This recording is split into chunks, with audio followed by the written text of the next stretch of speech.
All right, we are now at the football portion of our show, and we have with us Hamilton West coach Mike the Meatball Master Paparo, Milo McGuire of Nottingham, and Thaddeus Richards of Steiner. Fellas, welcome. Thanks for taking time out from your day to do this.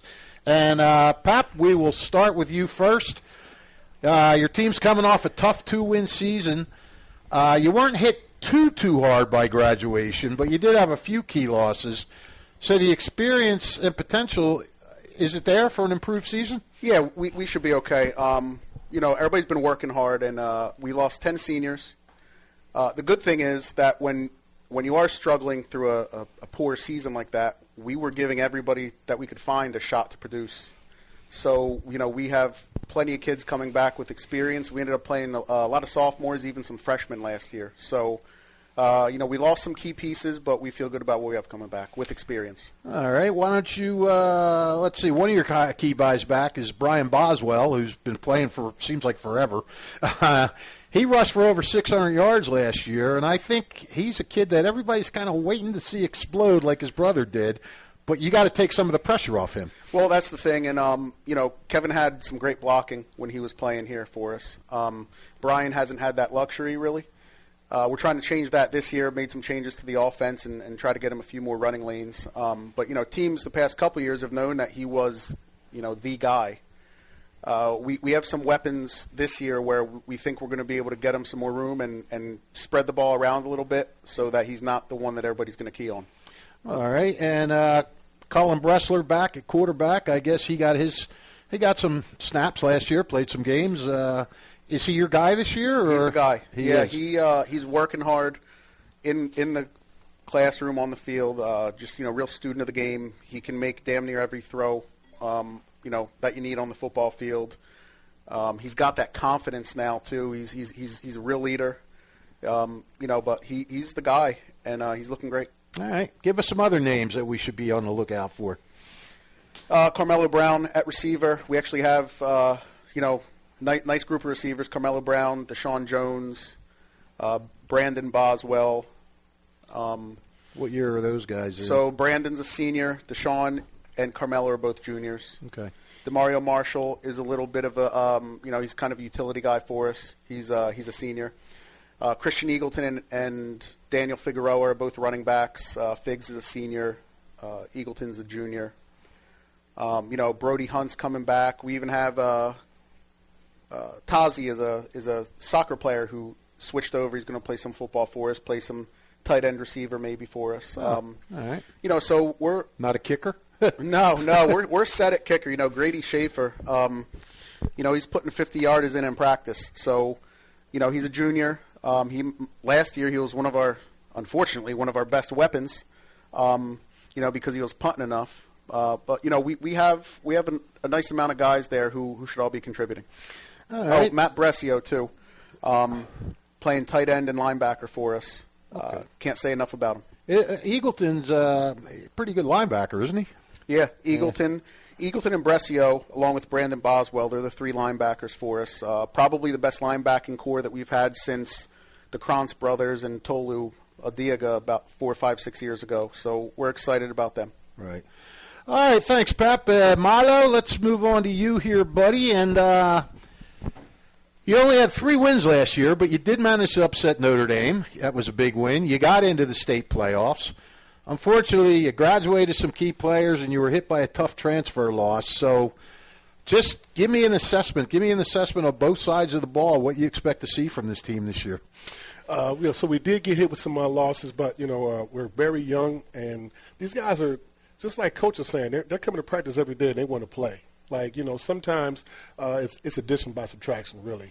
Some guys are there that don't want to be there, or they got their own agenda. These kids are here, and they want to play.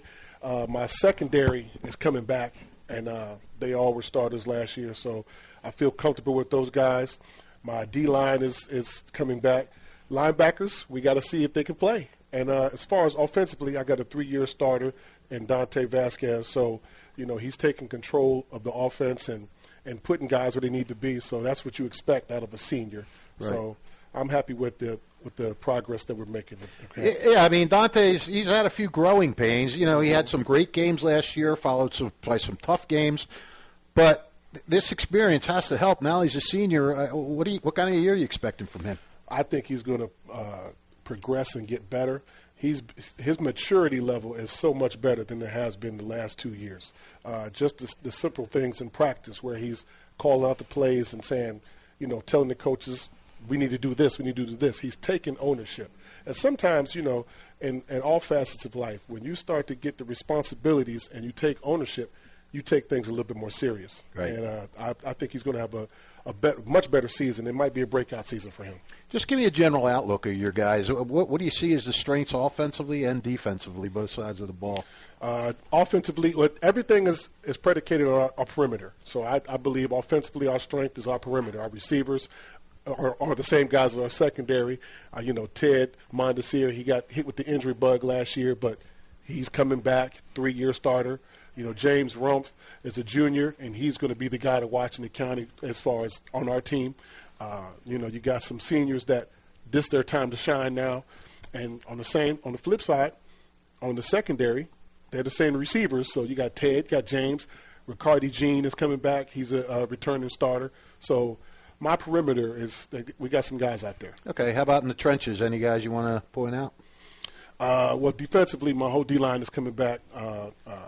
Malcolm Lusant, Nate Adeoye, and Joshawn Brown. We got a couple guys mixed in that's going to some younger classmen that's going to show what they can do. Offensively, we're bringing back Joe Septak, and then everybody else is brand new. They're all sophomores or juniors that's getting their first nod, so it's going to be interesting to see how they gel together. All right. Yeah, it always will be interesting. So one thing we know about Nottingham, there's always athletes in the program. I guess just the key is harness that talent and get them all on the right page, huh? Right. You know, there was some tough, bruises and losses that we took last year, and so we just got to understand that, hey, you got to get better. You got to focus. You take the tutelage from the coaching, and I think we'll be better. Yep. All right, Marlo, thanks, my friend. And that brings us to Thaddeus Richards. Thad, probably as much excitement around this Steiner program as there's been in a lot of years this year. People are pretty high on this team, and Steiner's being talked about as one of the county's better teams. You're coming off a 5-6 campaign. You beat all the teams you're supposed to beat. I guess the next step to start beating some of those teams that are on your level or better. Yeah, I think as far as the program goes, I do think we took a step forward last year. This year, the goal is to now take that next step as far as beating the teams that are the top of the county or high-level competitors. We took a step making the postseason last year. Our goal is now to hopefully make a run in the postseason, but that starts with a lot of games before that we have to kind of take care of business with. So a lot of room to grow still in the program. One game at a time. I think I heard that somewhere. Yeah, I'd say so. Not that any of you guys would ever say it. Yeah. All right, tell us about Isaac Pate. Big-time junior year, rushed for over 1,100 yards, 9 touchdowns. Give us a little assessment of him. Yeah, I mean, he's explosive. He's special with the ball in his hand. He's a twitchy athlete. He's one of those guys that you give him the ball in space, and it's really, really tough to bring him down.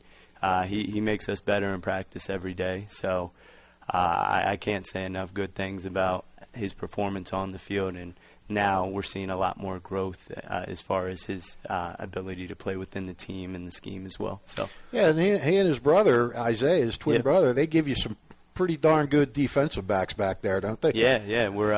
Yeah, we're excited about both of them. Isaiah's been a key cog in our program for the past 2 years as well. Sometimes he gets a little bit of the shadow treatment, but he's still a bona fide player as well that we're really, really high on. So we're excited about them too, definitely. Great family. Yep. I mean, I got to tell you a little story.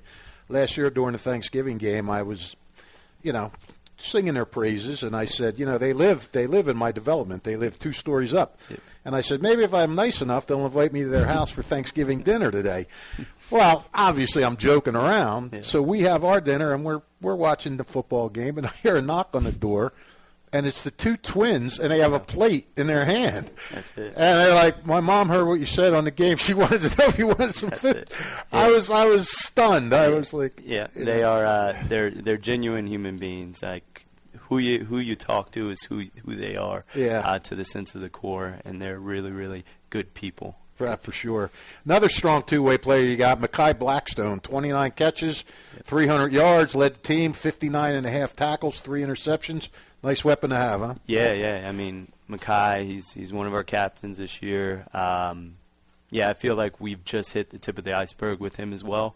I think he's the kid that I'm hopeful will have the year that matches kind of his work ethic as well. So he's done a lot this offseason. He's grown. He's put on about 17 pounds. So we're really optimistic about where he's trending as we get closer to the year. All right. And now you got a brand new, Anthony Giglio gone up at Kane. Yep. John LaGuardia takes over. He's a sophomore. Give us a little assessment about him. Yeah, I mean, he's smart as they come. I think the way he's handled taking over that role that Anthony had for the past 2 years as a sophomore has been really, really admirable. There was games last year he had the headset on with us, so he had the opportunity to hear how things kind of go, and I think he's really taken advantage of the opportunity to learn last year from Anthony and learn the program, and now he's kind of taking this thing in stride. So we're excited about him as well, and I think that his big thing is his ability to use his mind and play point guard a little bit out there. Oh, all right. Very good. Talk about the trenches. I mean, you're not going anywhere without good line play.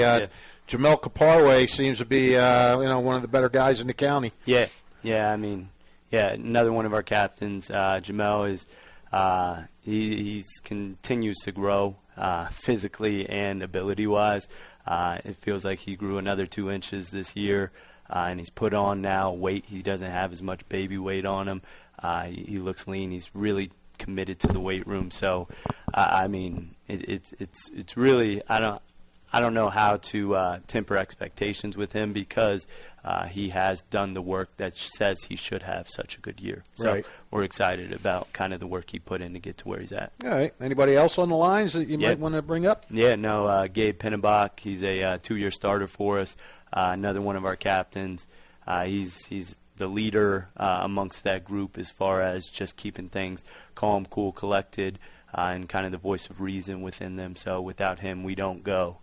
So we're excited for another big year from him as well. All right. So just to wrap it up, 22 graduating players, but still a lot of optimism in the Spartans camp, huh? Yep. We graduated a great class that really set a great foundation for what we want the program to be. And this year, we're hopeful that we can take another step in the right direction. All right, fellas, I'm looking forward to it. I will be out to see every one of you guys this year. So Thanks, sir. Good luck to everybody. Milo, thanks, man, and we'll see you guys soon.